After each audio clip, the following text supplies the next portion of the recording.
Look at this. Look at this. People actually believe that there is a car floating around out in space. Well, I think it looks so ridiculous and impossible. And you can tell it's real because it looks so fake, honestly. Like, we'd have way better CGI if it was fake. This is live on the air, okay?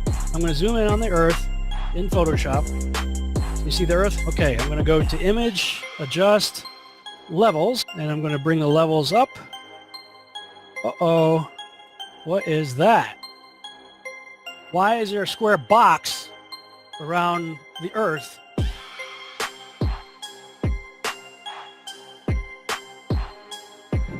It is Photoshop, but it has to be.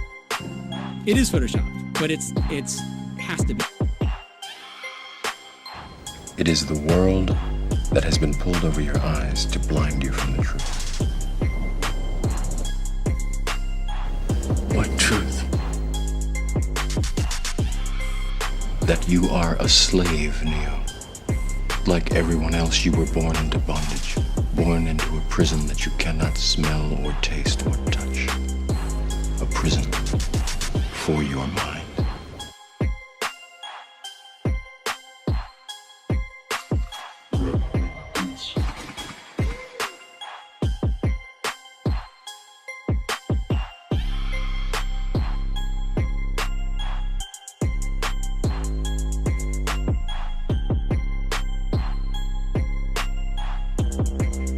So let's use this model of the Earth, and let's enlist the help of a friend, Taxi. You might know her. Next segment, I'm going to show you how NASA grabs objects in 3D space, rotates them around, manipulates them. They can do this with water, with cloth, anything. And the cool thing about it is we can take what they're doing, what they're seeing with their contact virtual reality augmented lenses, and put that on a separate video layer live.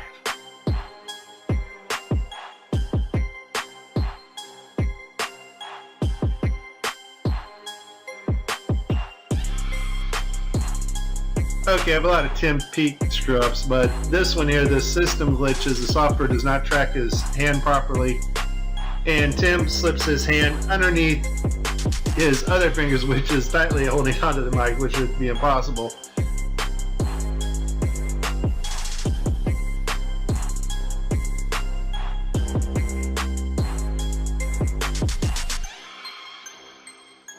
You can tell it's real because it looks so fake, honestly.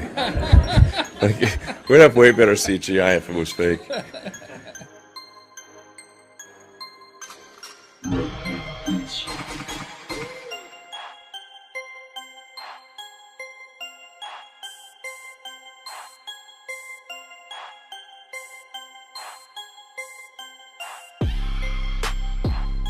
Just another example of NASA faking space. Let's take a look here at this supposed image of Jupiter. Nothing more than CGI fakery. The supposed auroras. Again, at NASA's official website, where it states Hubble captures vivid auroras in Jupiter's atmosphere. Here's the problem. The date of June 30th, 2016. Now take a look at this. Another so-called official image of Jupiter. This one's from back in 2014. You see the problem here? Now let's take a closer look at the supposed two images provided from NASA of Jupiter. All the clouds are in the same exact position. Here's a side-by-side. People can't see what's taking place here with NASA. Nothing more than fakery. I mean, give me a break. This is a complete insult. If you have a brain in your head,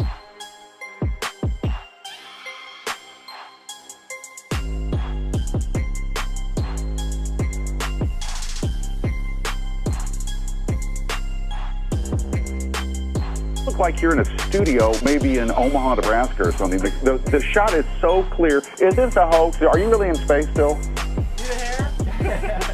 I don't know. We're going to have to do something for you.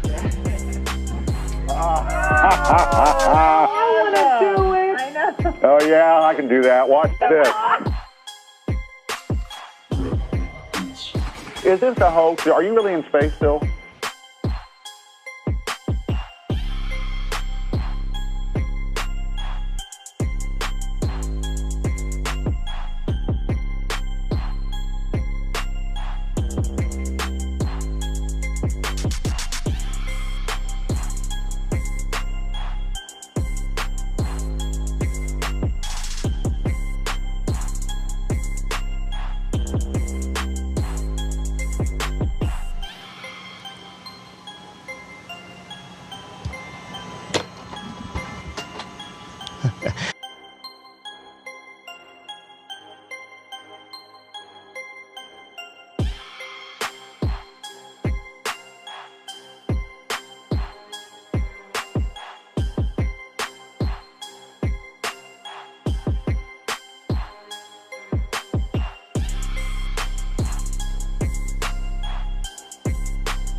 somersault right now.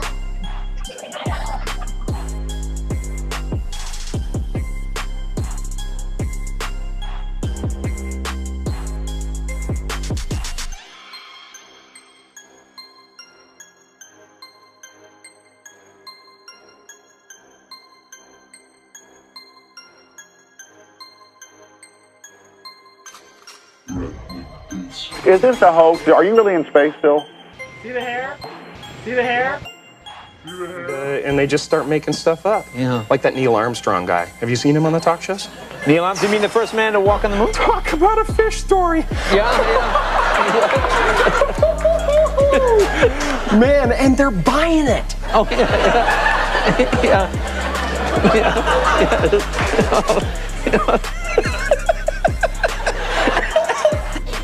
So many times during spacewalks outside the International Space Station, we can see air bubbles rising up. Can you touch on how there are air bubbles in space? Can you be more specific? Air bubbles?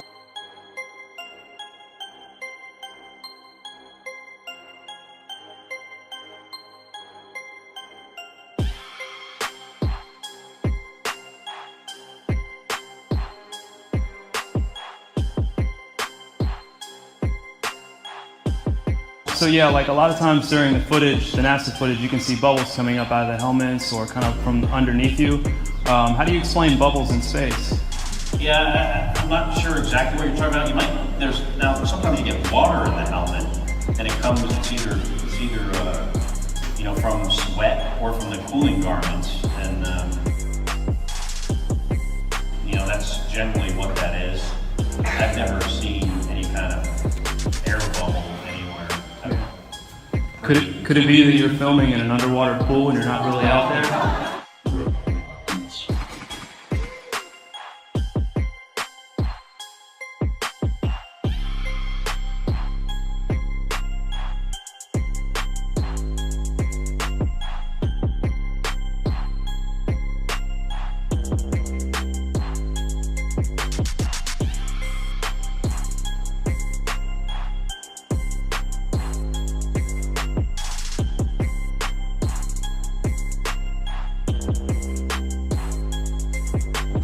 Let me tell you why you're here. You're here because you know something. What you know you can't explain, but you feel it. You felt it your entire life. That there's something wrong with the world. You don't know what it is, but it's there, like a splinter in your mind, driving you mad. You're a coward and a liar and a thief.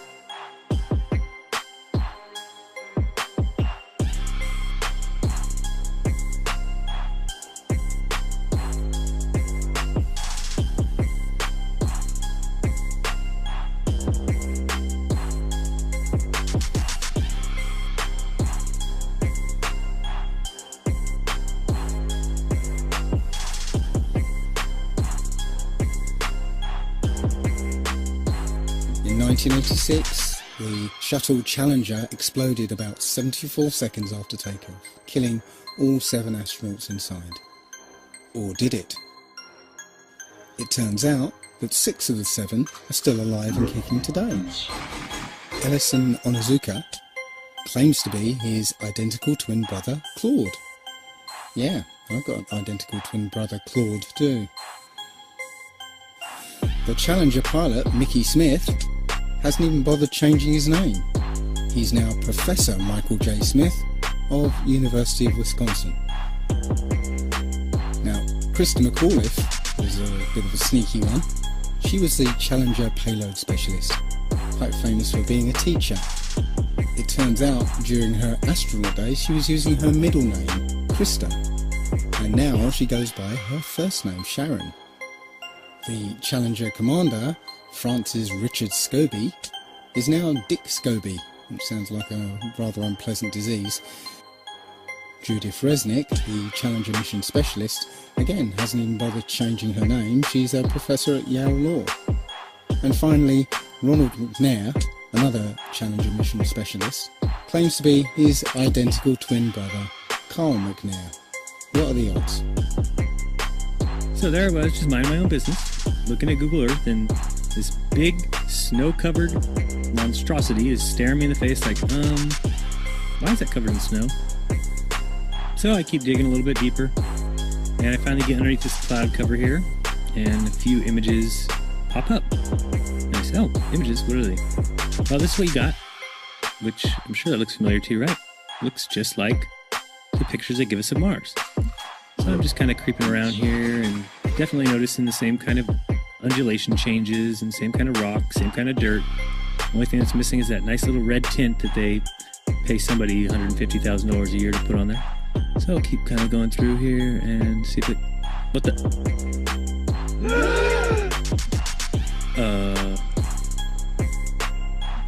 Yeah. So, oh, I got another truck. Oh yeah, it says NASA. What's that say? Mars Project? I think I found out where Mars is, guys. At some point in the future, we're going to look back and say, how did we do it without space? The kinds of technologies that we're testing out on Space Station are definitely helping us with our goals of going beyond low Earth orbit. Early in the next decade, a set of crewed flights will test and prove the systems required for exploration beyond low Earth orbit. Right now, we only can fly in Earth orbit. That's the farthest that we can go. And this new system that we're building is going to allow us to go beyond and hopefully take humans into the solar system to explore. As we get further away from Earth, we'll pass through the Van Allen belts, an area of dangerous radiation. We must solve these challenges before we send people through this region of space. We must solve these challenges before we send people through this region of space. There's a small problem with going to the moon, and inch by inch, NASA is leaking out that they know that there's a problem there. It's called the Van Allen belts, high radiation belts of charged particles around Earth, and we don't know how to get through them, they say. Well, isn't that interesting, because there sure didn't seem to be a problem back in 1969. The moon landing stopped in 1972 and we haven't been back. We haven't been beyond the Van Allen belts. NASA admitted that it had lost the original footage of man's first steps on the moon. To YouTube and watch A Funny Thing Happened on the Way to the Moon. It contains newly discovered evidence, which is part of the missing tapes, of outtakes from the first mission to the moon, of them falsifying a shot of being halfway to the moon. For NASA to come out and say that all the tapes were erased, I mean, it's incredible. Geraldo, this isn't just one tape. This is reams of tape labeled Apollo 11 moon landing. Someone had to physically go and erase it. It's very challenging to try to prove we landed on the moon, and it shouldn't be challenging. The tape should be there. There should be plenty of evidence. I mean, it's proof right there. This is an official NASA photo of the first Apollo 11 lunar module landing on the moon. I mean, it's right there. This is proof, man. It's the picture's right there. It's landing on the moon. But the only problem I have with this picture is that it's taken from the moon.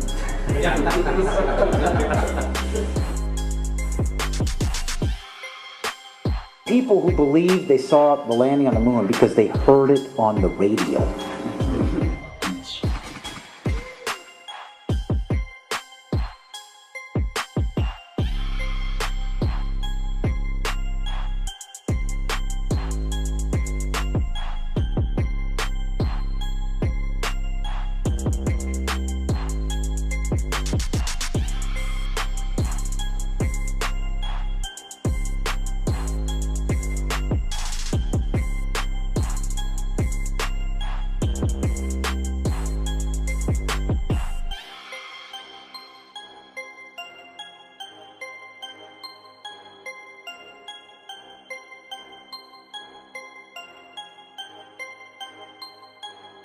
Here's a picture of the INSAT actually being deployed from the spacecraft.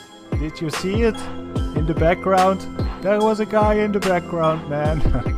I'm not kidding you. You can't deny that that's someone in the background. There's a guy moving in the background.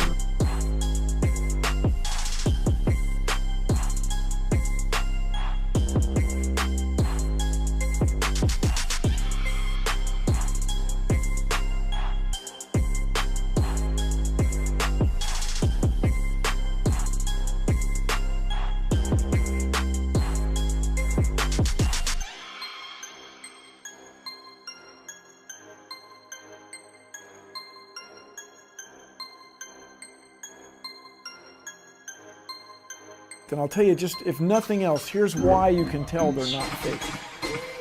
Just to create the paperwork, that amount of paperwork would make faking it prohibitively expensive. No one could afford to generate that much documentation. All of that happened in a little town called York, Maine, across the United States from where we're talking to you right now. Across the United States from where we're talking to you right now.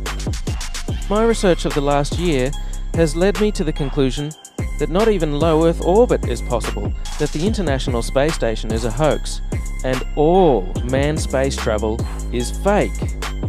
First though, let's have a look at the International Space Station. I want to talk about some of the anomalies I see there. For the inside of the International Space Station, there are a couple of zero-gravity tricks that they use to fake it. The first is they have a complete mock-up of the International Space Station built on the inside of an airplane. And that airplane does a bunch of rises and falls. It does an upside-down parabolic trajectory, and that simulates zero gravity. The other main way they simulate the zero gravity is with suspension in front of a blue screen. And they use that trick for extended periods of time, for longer than 45-second segments. But they can't move around as much. They can't do the acrobatic flips and rolls in the extended mode. So there's full motion mode where they can fully move around, and that's faked in a plane. And then there's suspended or extended mode where they're suspended by wires in front of a blue screen. They don't move around as much, but they can make the scene last for a longer period of time. The extended mode is much quieter than the full motion mode. In full motion mode, you can actually hear the sound of the jet engines, the engines of the airplane. In every single scene of full motion mode, in every segment of the International Space Station, you can hear this loud sound, the sound of the jet engines.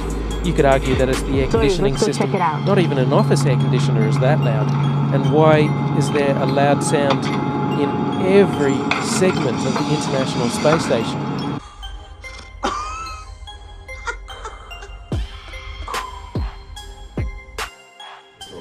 Mr. Armstrong, Bart Sibrel, ABC Digital. Wanted to give you the opportunity to swear on the Bible that you walked on the moon. Will you put your left hand on the Bible and swear to God that you walked on the moon?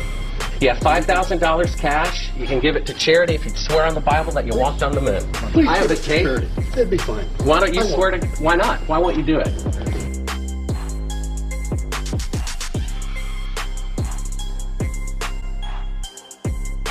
The Earth supposedly 23.4 degrees on its axis. And that leaves you, of course, the occultic number, again, 66.6 degrees off. Well, Earth is supposedly orbiting around the sun at 66,600 miles an hour.